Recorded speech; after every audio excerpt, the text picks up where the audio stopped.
கடல் மட்டத்திலிருந்து 11,000 அடி உயரத்துல இமயமலையை கொடைஞ்சு உருவாக்கப்பட்டுட்டு வர ஒரு சுரங்கப்பாதை சீனா மற்றும் பாகிஸ்தான் எல்லையில இந்தியாவுடைய பாதுகாப்பு பலத்தை மொத்தமா மாற்றியமைக்க போகும் ஒரு மாபெரும் திட்டமா பார்க்கப்படுது. அது என்ன திட்டம் தெரியுமா? விரிவாக அலசுவோம். இது தந்தி டிவியின் நியூஸ் டீப் டைவ். வழங்குவது நான் வினோதினி முத்துராமலிங்கம்.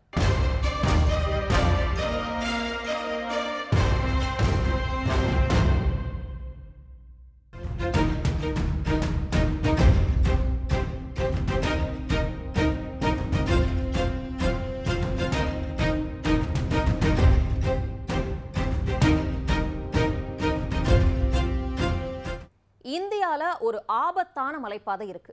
அதிகம் பனிப்பொழியக்கூடிய மலைப்பாதை. அதுதான் ஜோசிலா கணவாய். கணவாய் அப்படின்னா மலைத்தொடருக்கு ஊடாகவோ இல்ல மலை முகடுகளுக்கு மேலேயோ செல்லக்கூடிய பாதை. இந்த ஜோசிலா கணவாய்க்கு அடியில தான் இந்த சுரங்கப்பாதை அமையுது. ஒவ்வொரு வருடமும் குளிர்காலத்துல பயங்கரமா பனி கொட்டி இந்த பாதையை மூடிடும். இதனால லடாக் மக்கள் காஷ்மீர் மற்றும் இந்தியாவுடைய மற்ற பகுதிகளில் இருந்து கிட்டத்தட்ட 6 மாதங்கள் வரைக்கும்னா முழுமையா துண்டிக்கப்படுறது வழக்கமா இருந்துச்சு.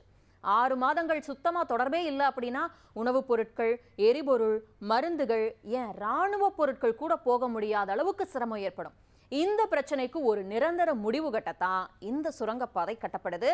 இந்த சுரங்கப்பாதையோட சிறப்பு என்ன அப்படின்னா, இந்த சுரங்கப்பாதை 13.15 கிலோமீட்டர் நீளம் கொண்டது. கடல் மட்டத்திலிருந்து 11,578 அடி உயரத்துல கட்டப்படுது. இது சிங்கிள் டியூப், இருவழிப்பாதை, அதாவது பை டைரக்ஷனல் சுரங்கப்பாதை.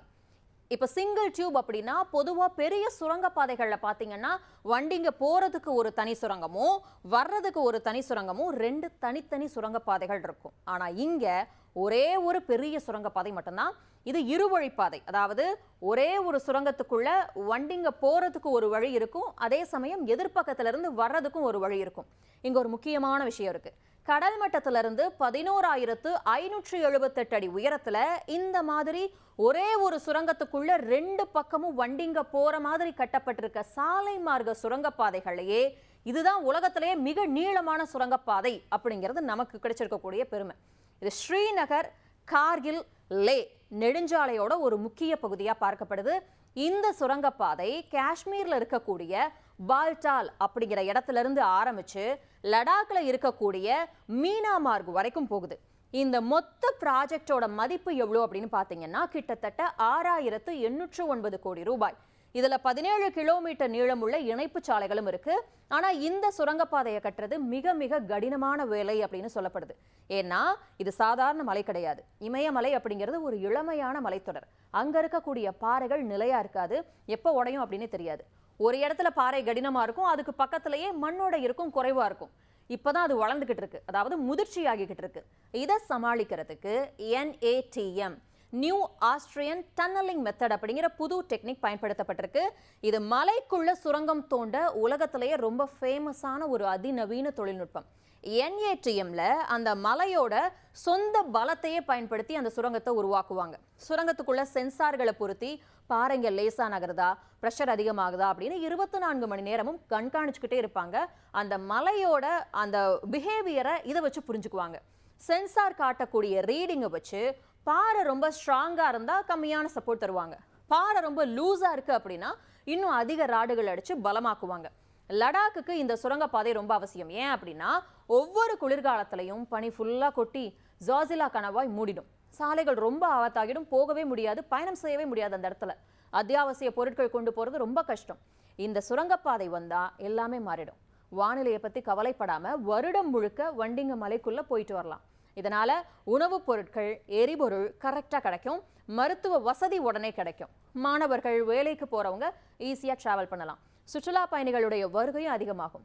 அவசரகால உதவிகள் சீக்கிரம் கிடைக்கும். லடாக் மற்றும் காஷ்மீர் பகுதி மக்களுக்கு இது வாழ்க்கையே மாத்த போற ஒரு மெகா திட்டமா பார்க்கப்படுது. இதன் மூலமா பயண நேரம் எவ்வளோ மிச்சமாகும் அப்படின்னா இந்த மலைப்பாதையில போகிறதுக்கு வழக்கமா 3.5 மணி நேரம் ஆகுமா. ஆனா இந்த சுரங்கப்பாதை வந்துருச்சு அப்படின்னா வெறும் 15 to 20 நிமிடங்களுக்குள்ளே போயிடலாமா.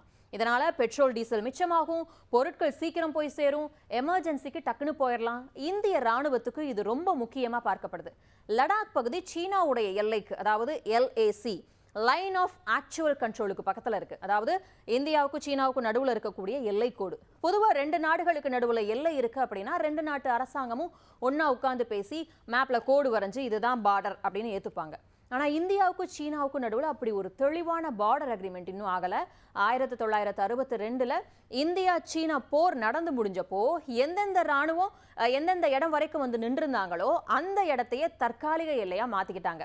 அதனால தான் இதுக்கு பேரு லைன் ஆஃப் ஆக்சுவல் கண்ட்ரோல் அப்படின்னு வச்சுட்டாங்க. இந்த கோடு நிலத்துல தெளிவா மார்க் பண்ணி இருக்காது. நடுவுல பெரிய பெரிய மலைங்க பனிப்பாறைகள் இருக்கிறதால ஒரு பெரிய குழப்பம் இருக்கு. இதனால 2 நாட்டு ராணுவமும் ரோந்து போகும்போது நீங்க எங்க இடத்துக்குள்ள வந்துட்டீங்க அப்படின்னு சொல்லி அடிக்கடி மோதல்கள் வரும். உதாரணத்துக்கு 2020ல லடாக்ல இருக்கக்கூடிய கல்வான் பள்ளத்தாக்குல நடந்த மோதல் இந்த மாதிரி வந்ததுதான். இந்த எல்லைக்கோடு இருக்கக்கூடிய ஒரு முக்கிய பகுதி தான் லடாக். குளிர்காலத்துல பனி கொட்டி அந்த சாலை மூடிட்டா இந்த பார்டருக்கு நம்ம ராணுவ வீரர்களையோ ஆயுதங்களையோ டக்குன்னு கொண்டு போக முடியாது. இப்போ இந்த ஜாஜிலா சுரங்கப்பாதை வர்றதுனால எல்லையில எப்போ பிரச்சனை வந்தாலும் நம்ம ராணுவம் வானிலை காலநிலையை பத்தி கவலைப்படாம வருடம் முழுக்க 24 மணி நேரமும் ஈஸியா போயிட முடியும். ராணுவ வீரர்கள் வேகமா போக முடியும். ஆயுதங்கள் மிலிட்டரி வாகனங்களை சீக்கிரம் கொண்டு போலாம். இப்ப 13 கிலோமீட்டருக்கும் அதிகமான சுரங்கம் தோண்டும் வேலை கிட்டத்தட்ட முடிஞ்சிருச்சு.